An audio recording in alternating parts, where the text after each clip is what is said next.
Olá, meu nome é Rutiele Oliveira, eu sou aluna do curso de Ciências Biológicas pela Universidade Federal do Piauí e hoje eu vim falar para vocês sobre o processo de fecundação e desenvolvimento embrionário das flores, certo? Mas antes que a gente possa falar do processo de fecundação e desenvolvimento embrionário, eu gostaria de falar para vocês sobre o processo que vai ocorrer antes desses outros dois, que são a fecundação e o desenvolvimento embrionário. Esse processo ele é chamado de polinização. E esse processo de polinização, ele tem que ocorrer, para ele ocorrer, ele precisa de uma flor íntegra, certo? E aí eu vou estar mostrando para vocês uma flor íntegra, ela e as suas estruturas, certo? Primeiro, a estrutura principal que vai fazer com que os polinizadores sejam atraídos são suas pétalas, que elas possuem coloração e aroma, certo? Essas pétalas, elas têm como objetivo chamar a atenção dos polinizadores. Depois das pétalas, a gente tem as sépalas. As sépalas, elas são aquela parte verde que protegem a flor, certo? Muitas das vezes elas ficam só naquela parte do cabinho da flor, mas às vezes elas sobem até metade da flor, digamos assim. E logo após, a gente vai observar os estames. Os estames, eles são os órgãos reprodutores masculinos. Órgãos estes que são responsáveis pela produção de pólen, certo? E nas plantas femininas, a gente tem o órgão reprodutor feminino chamado de pistilo. Esse órgão reprodutor, o pistilo, ele é responsável pela recepção do pólen e pela formação do fruto, certo? Só que para ocorrer a formação do fruto, que é o processo de fecundação, tem um processo, né? Que é quando o gameta masculino, o espermatozoide, ele se une ao gameta feminino, a oosfera, para formar o quê? Um zigoto, certo? E aí, esse zigoto, ele vai se transformar em um embrião, certo? E aí, esse processo, ele é chamado de embriogenese, que é o processo em que o embrião vai se formar a partir de um zigoto que foi formado pelo espermatozoide masculino e pelo gameta feminino, certo? E aí, nesse desenvolvimento embrionário, pelo qual o embrião se desenvolve, né, a partir do zigoto, vai posteriormente desenvolver uma planta madura, um fruto, né? Esse embrião vai desenvolver um fruto. E aí, a gente tem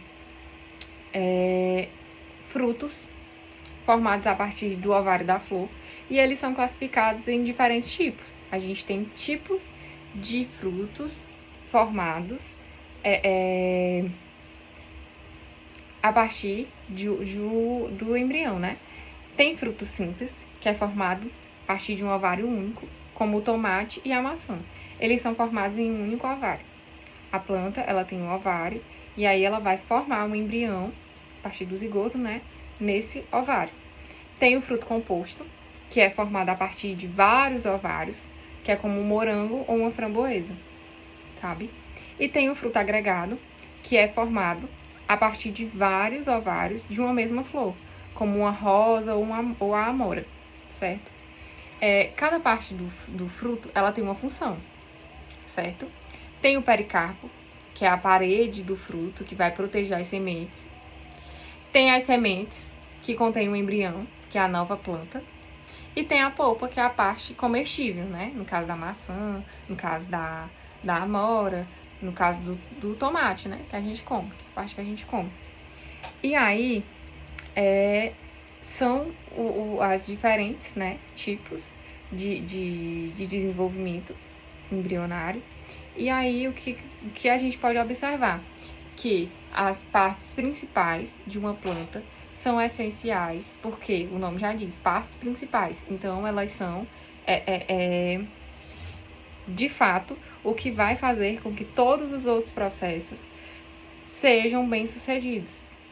A flor, ela é importante para que haja, as pétalas, elas são importantes para que haja o processo de polinização. Se as pétalas não forem atraentes, aqueles polinizadores, eles não vão chegar até ela e não vão fazer o processo. Eles não vão colher o pólen da planta masculina e não vão dissipar esse pólen nas plantas femininas. e aí não vai ser formado um zigoto, e aí não vai ser formado um embrião, certo? Se esse zigoto não for formado, não tem embrião. Se esse embrião não for formado, não tem fruto. Então, é um processo, é uma cadeia. A planta precisa do polinizador. O polinizador precisa do néctar, precisa da atratividade daquela flor para que ele possa levar o pólen para outras flores. E se não houver esse processo de troca, né, esse processo de troca entre a abelha, entre a borboleta e aquela flor, não vai haver um fruto.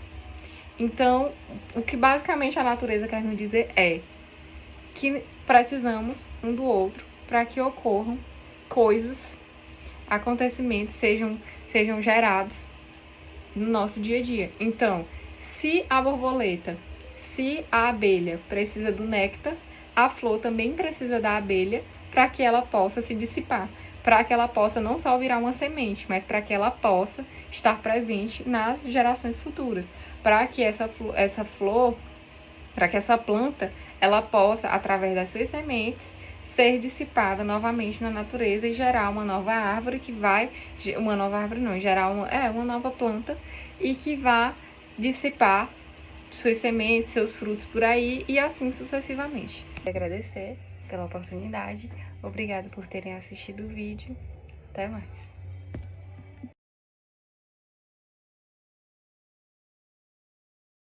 Até aquela... Olha lá. Já.